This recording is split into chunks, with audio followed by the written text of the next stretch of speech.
Alex, thank you for joining us. Why don't we start with just give me your name, your title, and responsibilities. Sure. My name is Alex Ho. I'm Executive Director of Marketing at American Greetings. And what does that entail? We have centralized marketing at American Greetings, so that is consumer acquisition, CRM, social media, and also retail marketing and consumer promotions. So you're winning an Effie for the world's toughest job. Tell me a little bit about the inspiration behind that campaign. Well, as you can imagine, the greeting cards business does run seasonally, so Mother's Day is a very important holiday. And we had a new online business called Card Store, which is taking greeting cards, which consumers find as one of the most meaningful connections, and making it even more meaningful through personalization. The problem is only 50% of people send greeting cards to begin with, and making something that's personal takes a little bit of extra effort. So we had to make the impetus to do that pretty strong.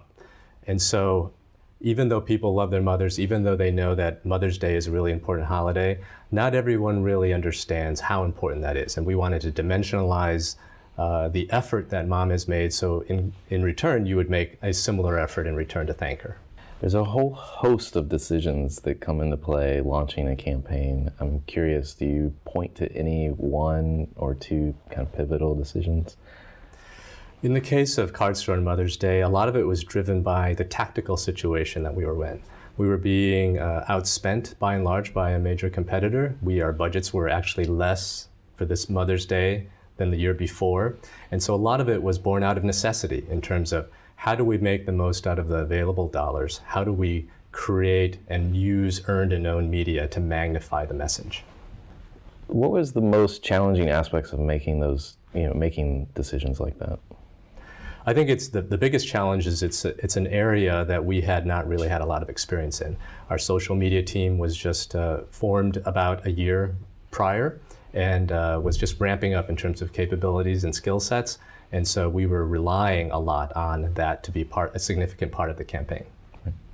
Were there any leaps or information gaps that you had as you were preparing to the campaign and the launch, and then maybe even post-launch? Cardstore.com is a new business and a new business model, personalized greeting cards, so much of it was unknown. We were actually creating our own rule set and our own standards of what this category was about, and in turn, what kind of marketing we needed to do, and what kind of consumer we were trying to reach. Uncertainties for a lot of marketers can be kind of paralyzing, or people in general can be paralyzing. How did you work through that with you and yourself and your team? I think it requires a few things. Certainly support of senior management, which we had. Certainly the resources, both internally and externally with our ad agency, needed to align with it. And as I said, we developed a new social media team. We had an ad agency who was truly expert in that area. And so making sure your resources are lined up with what you wanted to do is really important to predict success. Could we predict success or not? No. But in order to sort of give yourself confidence that this can work, you really need to make sure the right resources are there. So teamwork is important. How did you marshal that teamwork from all those different internal and external partners? The culture within American Greetings already is one that's very collaborative and very team-based. And when we looked for an ad agency, we looked for an agency with similar culture and sort of ways of doing things. And so the way we meshed and our agency partners were really, and continue to be, just an extended team of our entire marketing team, and there are very few lines in which we say something that they can't hear and vice versa. So really collaboration across agency, client, within the company, across functions is what really made this happen. American Greetings is by nature a creative company. Yes. You're creating a creative product. How do you make the decision or the trade-offs between going to external creative partners for your marketing versus in-house resources? Sure. Our internal creatives are, and tremendously valuable. They design some of the best products in the world, and they have had a lot to do with the development of our brands. The type of creative you use for marketing communications is something that is a little bit different than what you would use for a greeting card. So similarly, just as every job has a level of specialization, the kind of creative you use for marketing communications and the way you address challenges are challenges that we don't necessarily run into when creating a greeting card product. And so what happens is every creative within our team, whether it's the external creative or internally, contribute what they do best to the overall effort, whether it's product, design, aesthetic, overall look and feel of the brand, to this very specific ideas that solve marketing communication challenges. So we use an external agency specifically because the creative skill sets there are very unique and ones that we need. So in the campaign, you really focus in on this underappreciated mother or motherhood in its broader sense. How'd you get there? How did that, what made you focus on that aspect? Yeah, and the idea that motherhood's really hard and it's a really tough job, that's not a new idea. People have been saying some flavor of that for quite a while. The difference in this case is dimensionalizing in a way that is unexpected and people had really never thought of it in that light before. So the insight was really around not only is motherhood really hard work, it is work. It is just as much work, valid work as any other kind of job.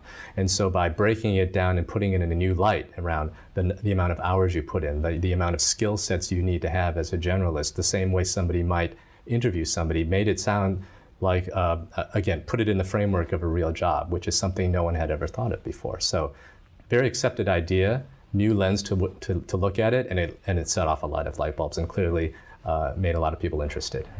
Well, it was an award-winning idea. I'm curious, were there other ideas that were on the table as you were evaluating what to go forward with the card store? There were.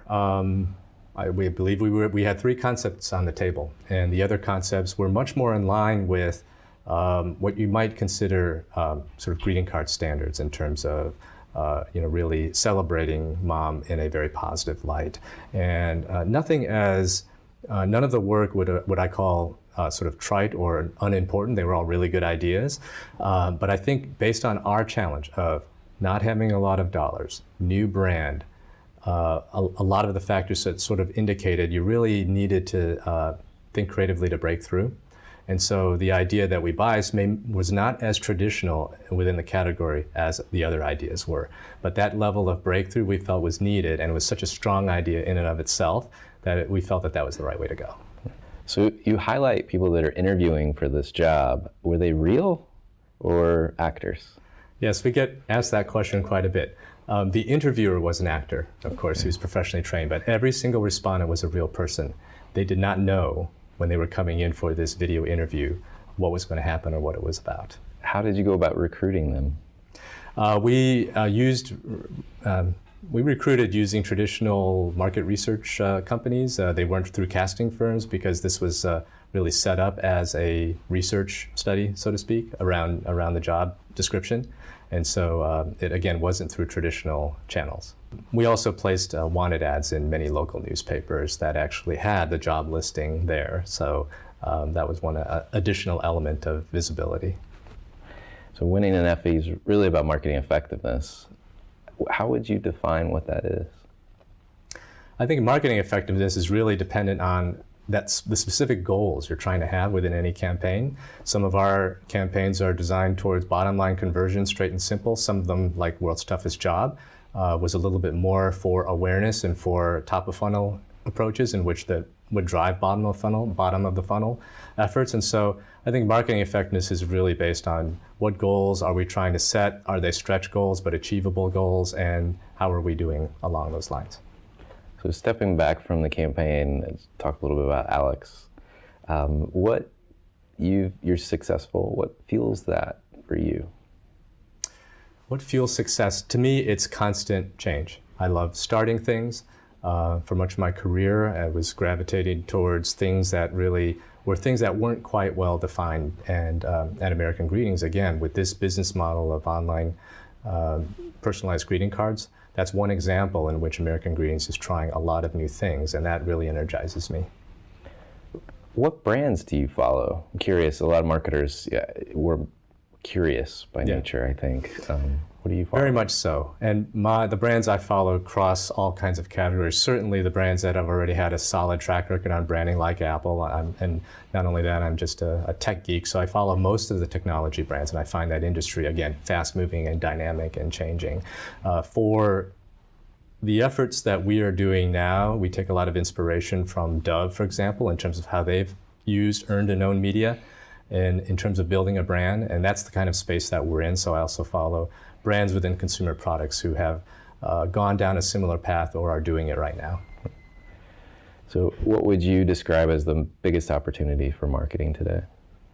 I think the biggest opportunity is, again, continuing to learn. There are many things happening in the marketplace today relative to media fragmentation. All of the issues that people have been talking about for years continue to be the case with the addition of new form factors, new technologies, and the idea that there aren't specific ways to shop and buy for things. So that what's really important now, I think, is this idea of following the customer on a customer journey, whether they're a current customer or a future customer, and being ready with your marketing in conjunction with your product, in conjunction with everything else, to put the customer first and to be able to treat marketing in a much broader way than we have historically.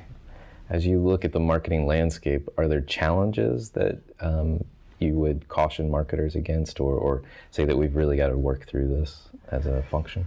I think one of the biggest challenges is expectations regarding measurement. So there's always going to be things, certainly on the more cutting edge media-wise, that are not as measurable as what we may have been comfortable with before, certainly in established CPG type industries. And I think the challenge is the amount of testing that you do in a space that is measurable or is not measurable for learnings, and then figuring out when the right time it is to incorporate that into the mix and what level of risk you're willing to take. What would you predict for the future if you had your crystal ball in front of you? Well, I think the future, nothing ever gets simpler. The future is more complex, but I believe that a company that can, again, market in line with consumers' behaviors and expectations, which is really what marketing has been forever, but in this new world in which technology and devices are interactive experiences, that the idea that we had around media convergence, about multiple screens, it's not quite that. It's really every screen and every device and every touch point can be used for different things. Your watch is not going to be only used for one specific purpose. It depends on the task, it depends on the need. So I think it's really understanding, again, within any given product or category, what the customer experience and the customer journey is, what our competitive advantages are, and be able to leverage that with a very tailor-made, prescriptive kind of solution. Well, thank you very much for coming in. No, my pleasure. Thanks.